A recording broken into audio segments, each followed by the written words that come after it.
നമസ്കാരം. കേരളത്തെ നടുക്കുന്ന മരണം. ഉസ്ബെക്കിസ്ഥാനിൽ മലയാളി മെഡിക്കൽ വിദ്യാർത്ഥിനിയുടെ ദുരൂഹ മരണം. കുടുംബം ഉന്നയിക്കുന്നത് ഞെട്ടിക്കുന്ന ആരോപണങ്ങൾ. മതപരിവർത്തനത്തിന് സമ്മർദ്ദമുണ്ടായിരുന്നോ? മരണത്തിന് പിന്നിലെ യഥാർത്ഥ കാരണം എന്താണ്? പുറത്തുവരുന്ന വിവരങ്ങൾ വലിയ ചർച്ചയാകുകയാണ് ഇപ്പോൾ.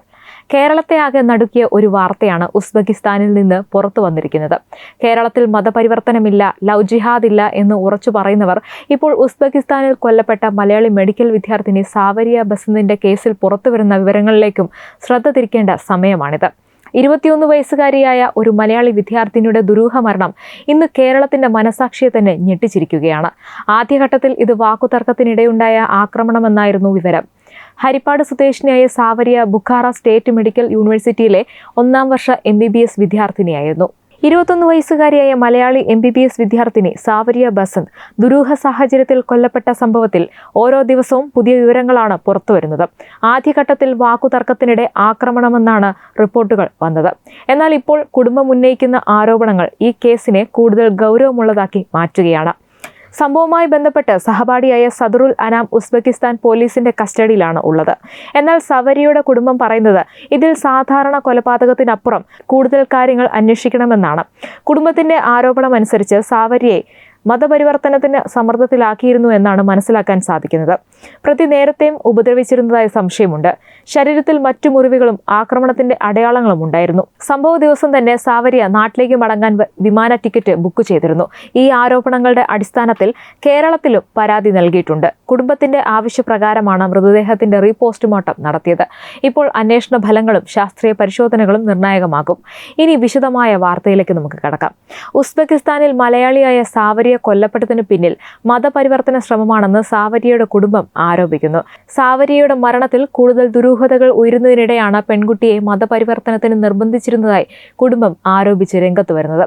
സംഭവത്തിൽ പ്രതിക്കെതിരെ കേരളത്തിലും കേസ് രജിസ്റ്റർ ചെയ്തിട്ടുണ്ട്. ഇന്ന് നാട്ടിലെത്താൻ വേണ്ടിയിട്ട് സാവരിയ വിമാന ടിക്കറ്റ് ബുക്ക് ചെയ്തിരുന്നതായും കുടുംബം അറിയിച്ചു. എന്നാൽ അതിനു മുമ്പാണ് ദുരൂഹ സാഹചര്യത്തിൽ മരണം സംഭവിച്ചത്. കുടുംബത്തിന്റെ ആവശ്യപ്രകാരമാണ് സാവരിയയുടെ മൃതദേഹത്തിന്റെ റീപോസ്റ്റ്മോർട്ടം ഇന്ന് രാവിലെ 11 മണിയോടെ വണ്ടാനം മെഡിക്കൽ കോളേജിൽ നടന്നത്. ശരീരത്തിൽ മറ്റു മുറിവുകളും ആക്രമണത്തിന്റെ അടയാളങ്ങളും ഉണ്ടായിരുന്നുവെന്നാണ് കുടുംബത്തിന്റെ ആരോപണം. സാവരിയുടെ കാല് മുതൽ തല വരെ ചതച്ചാണ് കൊലപ്പെടുത്തിയത് എന്നാണ് ബന്ധുക്കൾ പ്രതികരിച്ചത്. ആ വീഡിയോ ദൃശ്യം ഒന്ന് കാണാം. കാല് മുതൽ തല വരെ ചതച്ചെടുത്തിട്ടുണ്ട്. ഒരു ലാപ്ടോപ്പ് കൊണ്ട് ഒരു നിമിഷം കൊണ്ട് അടിച്ച് കൊന്നൊന്നുമല്ലത്. അപ്പോൾ അവരെന്നോട് പറഞ്ഞത് വളരെ ബ്രൂട്ടലായിട്ട്, അത്രയും ബ്രൂട്ടലായിട്ടാണ് ഇത് ചെയ്തിരിക്കുന്നതെന്നാണ് പറഞ്ഞത്. അതുമാത്രമല്ല, അവരെ ഇൻവെസ്റ്റിഗേഷൻ അവിടെ നടന്ന സമയത്ത് ഞാനുണ്ടായിരുന്നു. അവിടെ ഇതിന് പോയ സമയത്തായിരുന്നു അതിന് അവർ അന്വേഷിക്കാൻ വന്നത്. അപ്പോൾ അവിടുത്തെ പിള്ളേർ പറഞ്ഞത് ഈ ചെക്കൻ കൺവേർട്ട് ചെയ്യാൻ വേണ്ടി, അതായത് ഈ ചെക്കൻ ഈ കുട്ടീനോട് കൺവേർട്ട് ചെയ്യാൻ വേണ്ടി വളരെയേറെ പ്രാവശ്യം നിർബന്ധിക്കുക. അവിടെയുള്ള ആ പിള്ളേർ അത് കാണുകയും ചെയ്തിരുന്നു എന്ന് പറയുന്നുണ്ട്. മതപരിവർത്തനത്തിന് വേണ്ടിയിട്ട് പറഞ്ഞിരുന്നു. അവൾ സമ്മതിച്ചില്ല. ഈ ലാസ്റ്റ് സമയത്തേക്ക് പിന്നെ എന്താ ഉണ്ടായെന്നൊന്നും ആർക്കും അറിയില്ല എന്നാണ് ആ പിള്ളേർ പറഞ്ഞത്. കാരണം അത് എന്നോടല്ല, അവിടുത്തെ ഇൻവെസ്റ്റിഗേഷൻ ഓഫീസറോട് പറഞ്ഞാണ്. അവരത് എന്നോട് പറഞ്ഞിട്ടുണ്ട്. ഞാൻ അതുപോലെ തന്നെ എംബസിയിൽ നിന്ന് ഇൻവെസ്റ്റിഗേഷൻ ആൾ വന്നിരുന്നു, അവരോട് അത് പറഞ്ഞിട്ടുണ്ട്. അവർ പറഞ്ഞിട്ടുണ്ട്. നമ്മളെ എന്താ പറയുക, അംബാസഡർ അവരും അറിഞ്ഞിട്ടുണ്ട് ഇതെല്ലാ കാര്യങ്ങളും. അപ്പോൾ ഇതൊക്കെയാണ് സത്യത്തിൽ ഉണ്ടായിരുന്നത്. ഈ കൊലപാതകത്തിൻ്റെ കാരണം എന്താണെന്നുള്ളത്, ഇതിൻ്റെ മോട്ടീവ് എന്താണെന്ന് പറഞ്ഞാൽ കറക്റ്റ് അറിയില്ല. സത്യം പറഞ്ഞാൽ ഇതിനെ അറിയില്ല എന്താണെന്നുള്ളത്. പക്ഷേ വളരെയേറെ ഉപദ്രവിച്ചിട്ടാണ് ഈ കുട്ടിയെ മോളെ കൊന്നിട്ടുള്ളത്. അതായത് ദേഹത്ത് മുറിവ് വരാത്തൊരു ഭാഗങ്ങൾ ഉണ്ടായിട്ടില്ല ശരീരത്തിൽ. അത്ര ഉപദ്രവിച്ചിട്ടുണ്ട്. ഈ റീപോസ്റ്റ്മോർട്ടം ആവശ്യപ്പെടാനുണ്ടായ കാരണം എന്ന് പറഞ്ഞാൽ അവിടെ നിന്ന് നമ്മൾ പോയിട്ട് നമുക്ക് ഇതിൻ്റെ കേസിൻ്റെതായ യാതൊരു കാര്യങ്ങളും കിട്ടുന്നില്ല. പക്ഷേ എംബസിയിൽ നിന്ന് നമുക്ക് വളരെ പോസിറ്റീവായിട്ട് അവർ ഒരുപാട് ഹെൽപ്പാണ് നമുക്ക് ചെയ്തു തന്നിട്ടുള്ളത്. എംബസിയിൽ നിന്നാണെങ്കിൽ നല്ലപോലെ ഹെൽപ്പ് ചെയ്തു തന്നിട്ടുണ്ട്. അപ്പോൾ ഇനി അവിടുത്തെ ഒരു സിറ്റുവേഷൻ നമുക്ക് എങ്ങനെ അവിടുന്ന് ഇത് കേസ് ബലമുള്ളതാണ്, 10 കൊല്ലം 15 കൊല്ലമൊക്കെ അവർക്ക് കിട്ടും എന്നൊക്കെ പറയുന്നുണ്ടെങ്കിലും ചില പുറത്തുനിന്ന് അങ്ങനെ കേട്ടതാണ്. ചിലപ്പോൾ പെട്ടെന്ന് പോരാ, അങ്ങനെയൊക്കെ ഒരു ഇത് വന്നത്. അങ്ങനെ വന്നാൽ ഒരു കാരണവശാലും ആ ചെക്കൻ രക്ഷപ്പെടരുത് എന്ന കാരണം കൊണ്ട് തന്നെയാണ് ഇവിടെ റീപോസ്റ്റ്മോർട്ടം ചെയ്ത് ഈ കേസ് ഇത്രയും സ്ട്രോങ് ആയിട്ട് തന്നെ മുന്നോട്ട് പോകാൻ ഞങ്ങൾ തീരുമാനിക്കുന്നു. വലിയ സാമ്പത്തിക സ്ഥിതി ഉള്ളതാണ് ഈ പയ്യൻ എന്ന് പറയുന്നത്. ചെക്കൻ്റെ ഈ പയ്യൻ്റെ അച്ഛനും അമ്മയും എനിക്ക് അവിടെ നിന്ന് കിട്ടിയ ഒരു ഇതാണ്. ചെക്കൻ്റെ അച്ഛനും അമ്മയും ഇവിടുത്തെ കേരള ഗവൺമെൻറ്റിലെ ജീവനക്കാരാണെന്നാണ് കേട്ടത്. ചേട്ടനുള്ളത് ഡോക്ടറാണ്, അങ്ങനെയാണ് ഞാൻ അറിഞ്ഞത്. പിന്നെ അവിടുന്ന് കിട്ടിയ ഫസ്റ്റ് റിപ്പോർട്ട് അനുസരിച്ചിട്ട് ഹെഡ് ഇഞ്ചുറി കൊണ്ടാണ് മരണം സംഭവിച്ചതെന്ന് മാത്രമാണ് അവർ വെച്ചിരിക്കുന്നത്. അതിൻ്റെ അകത്തുള്ള ഈ ബ്രൂസ് മാർക്സും ബ്രൂട്ടലി അവളെ അടിച്ചേക്കുന്ന മാർക്സിൻ്റെ ഒന്നും അവർ റിപ്പോർട്ട് ചെയ്തിട്ടില്ല. ഇനി വരുന്ന ഡീറ്റെയിൽ റിപ്പോർട്ടിൽ ഉണ്ടാകുമെന്ന് നമുക്ക് അറിയത്തില്ല. അതായത് ആ റിപ്പോർട്ട് കിട്ടണമെങ്കിൽ 20 ദിവസം കഴിയണം എന്നാണ് അവർ പറഞ്ഞിട്ടുള്ളത്. അവിടുത്തെ റിപ്പോർട്ട്, അതായത് നമുക്ക് ജസ്റ്റ് ബോഡി ഇങ്ങോട്ട് കൊണ്ടുവരാൻ വേണ്ടി മാത്രമാണ് ഇപ്പോൾ അവിടെ നിന്ന് ഒരു റിപ്പോർട്ട് തന്നിട്ടുള്ളത്. ബ്ലഡ് തലയിൽ ക്ലോട്ടായിട്ടാണ് എന്നുള്ളത്. ഇവരെന്ന് പറഞ്ഞാൽ ഇതെല്ലാം ഇവർ ഈ ചെക്കനാണെങ്കിലും ഈ നമ്മളെ മോളാണെങ്കിലും എല്ലാവരും ഒരേ ക്ലാസ്സിൽ പഠിക്കുന്ന പിള്ളേരാണ്, ഒരേ ഹോസ്റ്റലിൽ താമസിക്കുന്ന പിള്ളേരാണ്. അതിനെക്കുറിച്ച് എനിക്ക് ഡീറ്റെയിൽ ആയിട്ടൊന്നും എനിക്ക് അറിയില്ല. കാരണം അവിടുത്തെ ഇൻവെസ്റ്റിഗേഷൻ ഓഫീസറോടും ആ പിള്ളേർ പറഞ്ഞതായിട്ട് അവർ പറഞ്ഞ ഒരു അറിവ് മാത്രമേ എനിക്കുള്ളൂ.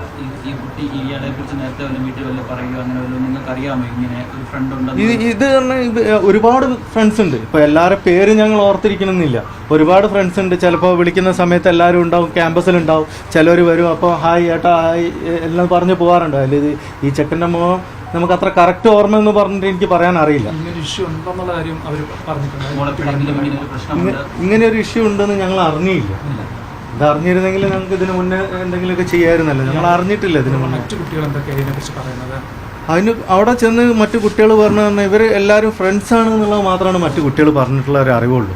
അല്ലാണ്ട് വേറെ ഇതിനെക്കുറിച്ച് എനിക്ക് കാര്യമായിട്ടുള്ള അറിവൊന്നുമില്ല. അതിപ്പോൾ അവിടുത്തെ ഒരു കുട്ടികൾ പറഞ്ഞിട്ട് ഉള്ള ഒരു അറിവാണ്. കൊച്ചിൻ്റെ കണ്ണിൻ്റെ മുകളിൽ ഒരു ചെറിയ എന്തോ ഇത് തട്ടിയത്. അപ്പോൾ ഈ ചെക്കൻ ഉപദ്രവിച്ചതാണെന്ന് അവർ പറഞ്ഞിട്ടുണ്ടായിരുന്നു ഒരു പ്രാവശ്യം. അവിടെ ചെന്നപ്പോൾ പറഞ്ഞിട്ടുണ്ടായിരുന്നു. പക്ഷേ നമുക്ക് വീട്ടുകാർക്ക് ഞങ്ങൾക്ക് അതിനെക്കുറിച്ച് അറിവൊന്നുമില്ല. അതിനെക്കുറിച്ചൊന്നും ഒരു കാരണം കോളേജ് അധികൃതർ വന്നു, അവർ ജസ്റ്റ് എല്ലാവരും വന്നു, ഒരു എന്താ പറയുക സങ്കടം ഇത് പറഞ്ഞു, അവർ പോയി എന്നല്ലാണ്ട് അവരുടെ ഭാഗത്തുനിന്ന് യാതൊരു സഹായങ്ങളോ ഒന്നും ഉണ്ടായിട്ടില്ല. ഒരുപാട് പേര്, അതാണ് ഞാൻ പറഞ്ഞത്. ഇക്കൊല്ലം 16,000 പേരോളാണ് അവരെടുത്തു വെച്ചിട്ടുള്ളത്. ഇത്രയും പേർക്ക് താമസിക്കാനുള്ള റൂമില്ല. അത് തന്നെ ബാക്കിയുള്ളവരോടൊക്കെ ഹോസ്റ്റൽ വിട്ട് പുറത്ത് താമസിച്ചോളാനാണ് പറയുന്നത്. ഫസ്റ്റ് ഇയർ ആണ്. കൊച്ച് ഇന്ന് ഇവിടെ തിരിച്ച് വരേണ്ട ആളാണ്. ടിക്കറ്റ് റിസർവ് ചെയ്ത് വെച്ചേക്ക് നിന്ന് വരാൻ വേണ്ടിയിട്ട്, അവധിക്ക് വേണ്ടിയിട്ട്. അതായത് ഇത് ഫസ്റ്റ് ഇയർ സ്റ്റാർട്ടിംഗ് ആണ്. എക്സാംസ് എൻട്രൻസ് എഴുതിയിട്ട് അവിടുത്തെ അന്വേഷണത്തിന്റെ ഗതി പറഞ്ഞാൽ അവർ നമ്മളോടൊന്നും അവർ പ്രത്യേകിച്ച് ഒന്നും പറയില്ല. ജസ്റ്റ് ഈ ഒരു കാര്യങ്ങൾ മാത്രം ഇൻവെസ്റ്റിഗേഷൻ ഓഫീസർ ആ സമയത്ത് അവിടെ ഉണ്ടായിരുന്നതുകൊണ്ട് എനിക്ക് മനസ്സിലായ കാര്യങ്ങളും അപ്പം പറഞ്ഞതും പിന്നെ ഫോട്ടോസ് കാണിച്ചു തന്നു കൊച്ചിൻ്റെ. അതിൽ ഇന്ന പോലെയാണ് ഉപദ്രവിച്ചിരിക്കുന്നത്, വളരെ ബ്രൂട്ടലായിട്ടാണ് ഉപദ്രവിച്ച് കൊന്നിട്ടുള്ളതെന്ന് അവർ പ്രത്യേകം എന്നോട് പറയുകയും ചെയ്തു. അതുകൊണ്ട് തന്നെ ഒരു കാരണവശാലും ഇയാൾ രക്ഷപ്പെടരുത്, അതിനൊരു ചാൻസും കൊടുക്കാൻ പാടില്ല എന്നാണ് ഇൻവെസ്റ്റിഗേഷൻ ഓഫീസർ എന്നോട് പറഞ്ഞത്. അതിനെക്കുറിച്ചൊന്നും എനിക്ക് കറക്റ്റായിട്ടൊന്നും അറിയില്ല. കാരണം നമ്മളൊക്കെ അവിടെ പരിമിതികളുണ്ട് നമുക്ക് അവിടെ പോയിട്ട്. നമ്മൾ കുട്ടീനെ ഇങ്ങോട്ട് കൊണ്ടുവരാനുള്ള ഒരു ഇതാണ് നമ്മൾ മാക്സിമം നോക്കിയത്. അതിന് തന്നെ ഈ ഒരുപാട് പേപ്പർ വർക്ക് ഉണ്ടായിരുന്നു. അതിൻ്റെ പിന്നാലെ ഒന്ന് നമുക്ക് പരിചയമില്ലാത്ത നാട്, അതിൻ്റെതായ കുറേ ബുദ്ധിമുട്ടുണ്ട്. പിന്നെ അവിടുത്തെ അവർ കുറേ ഏജൻസിക്കാർ നല്ലോണം സഹായിച്ചു തന്നു. പിന്നെ ഇവിടുന്ന് രമേശ് ചെന്നിത്തല സാറിൻ്റെ ഇതും വേണുഗോപാൽ സാറിൻ്റെ അടുത്തൊന്നും ഒരുപാട് സഹായം ഉണ്ടായി. അതുപോലെ തന്നെ ഡൽഹിയിൽ നിന്ന് ഇങ്ങോട്ട് കൊണ്ടുവരാൻ വേണ്ടിയിട്ട്, അതായത് ഏജൻസികൾ ഡൽഹി വരെ ആക്കി തന്നിട്ടുണ്ട്. ഡൽഹിയിൽ നിന്ന് പിന്നെ ഇങ്ങോട്ട് കൊണ്ടുവരാൻ വേണ്ടിയിട്ട് ഒരു സുനിൽ സാറ്, സാറ് പേരെന്തായിരുന്നു, അങ്ങനെ ഒരുപാട് പേര് നമ്മളെ സഹായിച്ചിട്ടുണ്ട് ഇതിൽ. ഈ പെൺകുട്ടിയുടെ നമ്മുടെ മോളുടെ കൂട്ടത്തിലായിരുന്നു ഇയാൾ പഠിച്ചുകൊണ്ടിരുന്നത്. അവിടെ ചെന്നപ്പോഴത്തേക്കും ഈ സഹപാഠികൾ എന്തെങ്കിലും കാര്യങ്ങൾ പറഞ്ഞു, ഈ അപകടം ഉണ്ടായ ശേഷം എന്താ അവിടെ ഉണ്ടായെന്ന് അങ്ങനെ വല്ലതും പറഞ്ഞിരുന്നു?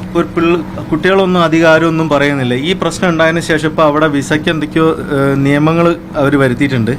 രാത്രി ആയി കഴിഞ്ഞാലോ അല്ല ഒരു സമയം കഴിഞ്ഞാലോ പിള്ളേരെ റോഡിലോ സൈഡിലോ നിർത്താനോ റോഡിലോ സൈഡിലോ ഒന്നും നിൽക്കാൻ അവർ സമ്മതിക്കില്ല. പോലീസ് ഞാനത് കണ്ടു. അത് അവിടെ പോലീസ് എല്ലാവരെയും ഒഴിഞ്ഞു പോകാൻ നിൽക്കുക. അതുപോലെ തന്നെ ലീവ് സ്റ്റാർട്ട് ആയതിനെ കൊണ്ട് എങ്ങനെയെങ്കിലും എല്ലാവരോടും കയറിപ്പോയിക്കോളാനാണ് പറയുന്നത് നാട്ടിലേക്ക്. പെട്ടെന്ന് ലാപ്ടോപ്പ് ഉപയോഗിച്ച് പെട്ടെന്നുള്ള പ്രകോപനത്തിന് അടിച്ചു എന്ന രീതിയിലാണ് അവിടെ നിന്നുള്ള അത് ആരാണ് അതങ്ങനെ പറഞ്ഞതെന്ന് എനിക്കറിയില്ല.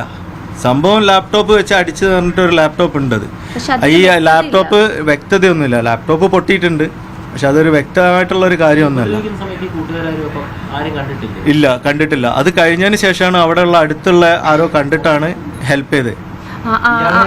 ആ പയ്യൻ പോലീസ് അതായത് ഈ കൊച്ചിനെ ഈ ഉപദ്രവിച്ച് കഴിഞ്ഞിട്ട് ഈ തൊട്ട് റൂമിൻ്റെ അപ്പുറത്തുള്ള ആരാണ് എന്താണെന്നൊന്നും എനിക്ക് കറക്റ്റ് ഒന്നും പറയാൻ അറിയില്ല. കാര്യം പറഞ്ഞാൽ അവിടെ നിന്ന് അത് നമുക്ക് അറിഞ്ഞിട്ടില്ല. അപ്പോൾ അവരും കൂടി ഹെൽപ്പ് ചെയ്തിട്ടാണ് ആംബുലൻസ് വിളിച്ച് ഹോസ്പിറ്റലിലേക്ക് കൊണ്ടുപോയത്. ഈ ചെക്കൻ തന്നെയാണ് ഹോസ്പിറ്റലിൽ കൊണ്ടുപോയിട്ടുള്ളത്. അവൻ പോലീസ് കസ്റ്റഡിയിൽ സമ്മതിച്ചിട്ടുണ്ട്, അവന്റെ കൈ കൊണ്ട് പറ്റിയതാണ്. അവനവിടെ സമ്മതിച്ചു. ഇന്നലെ അവനെ കോർട്ടിൽ പ്രൊഡ്യൂസ് ചെയ്തിട്ടുണ്ട്. ഓൾറെഡി അവനാണ് ചെയ്തതെന്ന് സമ്മതിച്ചത്. എല്ലാം എന്നോട് സംസാരിച്ചിട്ടില്ല. എനിക്ക് സംസാരിക്കാൻ ഞാൻ അവസരം നോക്കിയിട്ടുണ്ടായിരുന്നു, പക്ഷെ പോലീസുകാർ സമ്മതിക്കുന്നില്ല. പോലീസ് സ്റ്റേഷനിലേക്ക് കയറാനും നമ്മളെ സമ്മതിക്കുന്നില്ല. ഈ അമ്മയോടോ മറ്റോ ഇതിനു മുൻപ് ഈ പെൺകുട്ടിയെ ഇങ്ങനെ ഉപദ്രവിക്കുന്നവർ അമ്മയോടോ മറ്റോ വീഡിയോകളൊക്കെ ചെയ്യാറുണ്ടായിരുന്നല്ലോ. അപ്പൊ നേരത്തെ പറഞ്ഞിട്ടുണ്ട് ഇങ്ങനെ ഉപദ്രവിക്കാറുള്ള വിവരം? അങ്ങനെയൊന്നും പറഞ്ഞ് അറിവില്ല എനിക്ക്. അങ്ങനെയൊന്നും പറഞ്ഞ് ഇതുവരെ കേട്ടിട്ടില്ല. അങ്ങനെ എന്തെങ്കിലും ഉണ്ടായിരുന്നു ഇതിന് മുന്നേ പോയിട്ട് കാര്യങ്ങൾ ചെയ്യുമായിരുന്നു ഞങ്ങൾക്ക്. നിയമ നടപടികളിലേക്ക് നിങ്ങൾ നീങ്ങുന്നുണ്ടോ? ഏതെങ്കിലും രീതി അത്തരം നമ്മളിവിടെ FIR രജിസ്റ്റർ ചെയ്തിട്ടുണ്ട്. കൂടാതെ തന്നെ എംബസിക്ക് നമ്മൾ റിക്വസ്റ്റും അയച്ചിട്ടുണ്ട്. നമുക്ക് ഇവിടെ ട്രയൽ, അവിടുത്തെ ഇൻവെസ്റ്റിഗേഷൻ കംപ്ലീറ്റ് ചെയ്ത് കഴിഞ്ഞ് ഇവിടെ ട്രയൽ ചെയ്യണമെന്നുള്ള നമ്മൾ റിക്വസ്റ്റ് ആപ്ലിക്കേഷനും സെൻഡ് ചെയ്തിട്ടുണ്ട്. ബാക്കി പിന്നെ എംബസിയും ഗവൺമെൻറ്റും ത്രൂ ആണ് ബാക്കിയെല്ലാം ചെയ്യുന്നത്. ഇതിൻ്റെ അകത്ത് ഇപ്പം മിനിസ്റ്റേഴ്സ് ഇൻവോൾവ് ആയതുകൊണ്ട് ഒരു ശരിയായിട്ടുള്ള ഒരു നടപടി എടുക്കും, അല്ലെങ്കിൽ സ്റ്റെപ്സ് എടുക്കും എന്നാണ് നമ്മളും പ്രതീക്ഷിക്കുന്നത്. ഹരിപ്പാട് പ്രതിയായ പെരിന്തൽമണ്ണ സ്വദേശിയായ സദറുൽ അനം മുൻപും സാവരിയെ ഉപദ്രവിച്ചിരുന്നതായി സംശയിക്കുന്നതായി കുടുംബം വ്യക്തമാക്കിയിട്ടുണ്ട്. ഇതുമായി ബന്ധപ്പെട്ട് സാവരിയുടെ പിതാവ് ബസന്ത് ജില്ലാ പോലീസ് മേധാവിക്ക് പരാതി നൽകി കഴിഞ്ഞു. റീപോസ്റ്റ്മോർട്ടം ആവശ്യപ്പെടുകയായിരുന്നു അവർ. അതുകൊണ്ട് തന്നെ റീപോസ്റ്റ്മോർട്ടം നടത്തുകയും ചെയ്തു. ഉസ്ബെക്കിസ്ഥാനിലെ ബുഖാറയിൽ സാവരിയോടൊപ്പം പഠിച്ചിരുന്ന സഹപാഠികളും അന്വേഷണ സംഘത്തിന് നൽകിയ മൊഴിയിൽ പ്രതി നേരത്തെയും സാവരിയെ ശാരീരികമായി അതിക്രൂരമായി ഉപദ്രവിച്ചിരുന്നുവെന്ന് വ്യക്തമാക്കിയിട്ടുണ്ട്. സംഭവ ദിവസം സാവരിയെ താഴെ വീണുവെന്നാണ് പറഞ്ഞ പ്രതി ആശുപത്രിയിൽ എത്തിച്ചെങ്കിലും തുടക്കത്തിൽ കുറ്റം സമ്മതിച്ചിരുന്നില്ലെന്നും അന്വേഷണത്തിൽ പിന്നീട് കൂടുതൽ വിവരങ്ങൾ പുറത്തു വന്നതായും റിപ്പോർട്ടുകളുണ്ട്.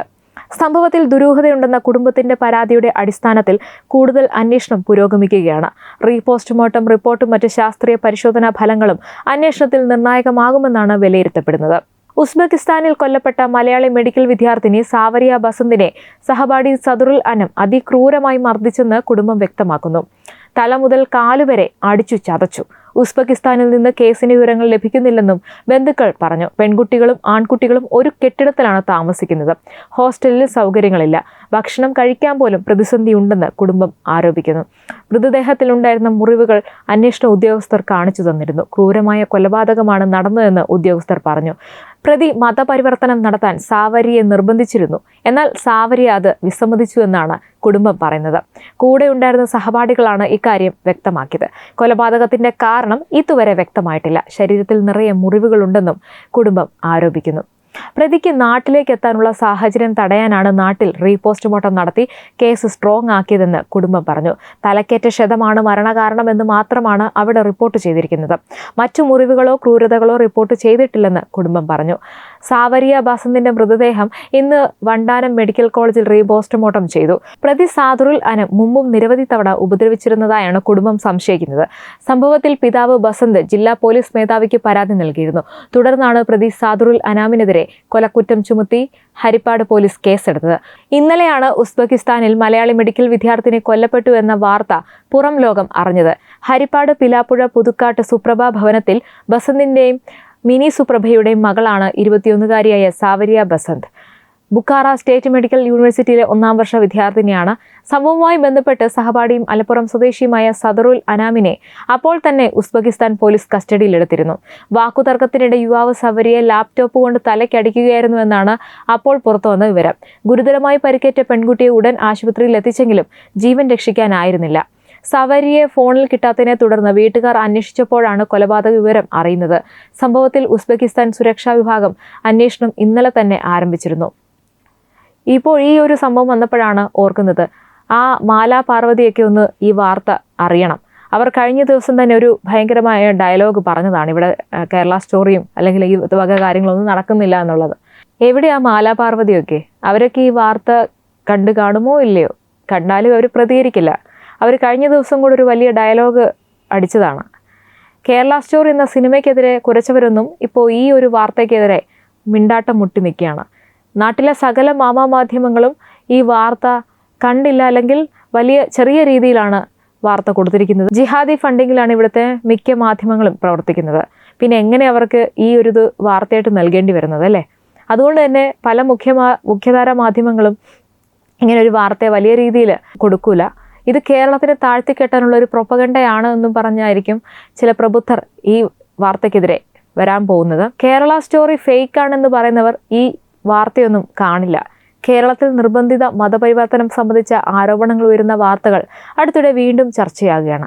ഇത്തരം ഓരോ സംഭവവും സമഗ്രമായും നിഷ്പക്ഷമായും അന്വേഷിക്കപ്പെടേണ്ടതുണ്ട്. കേരള സ്റ്റോറി സിനിമയെ ശക്തമായി വിമർശിച്ച പലരും ഇപ്പോൾ പുറത്തുവരുന്ന ഇത്തരം ആരോപണങ്ങളോടും അതേ തീവ്രതയിൽ പ്രതികരിക്കുന്നുണ്ടോ എന്ന ചോദ്യമാണ് പലരും ഉയർത്തുന്നത്.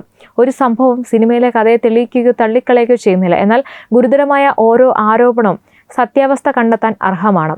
ഇരയുടെ മതമോ രാഷ്ട്രീയമോ നോക്കാതെ നിർബന്ധിത മതപരിവർത്തനമോ അതുമായി ബന്ധപ്പെട്ട മറ്റേതെങ്കിലും കുറ്റകൃത്യമോ ആരോപിക്കപ്പെടുന്ന എല്ലാ കേസുകളിലും സുതാര്യവും വേഗത്തിലുള്ളതുമായ അന്വേഷണം നടത്തി കുറ്റക്കാർക്കെതിരെ നിയമ നടപടി സ്വീകരിക്കണമെന്നാണ് ജനങ്ങൾ പ്രതീക്ഷിക്കുന്നത്. ലവ് ജിഹാദ് എന്ന പ്രയോഗം വർഷങ്ങളായി കേരളത്തിൽ ശക്തമായ രാഷ്ട്രീയവും സാമൂഹികമായ ചർച്ചകൾക്ക് കാരണമായിട്ടുണ്ട്.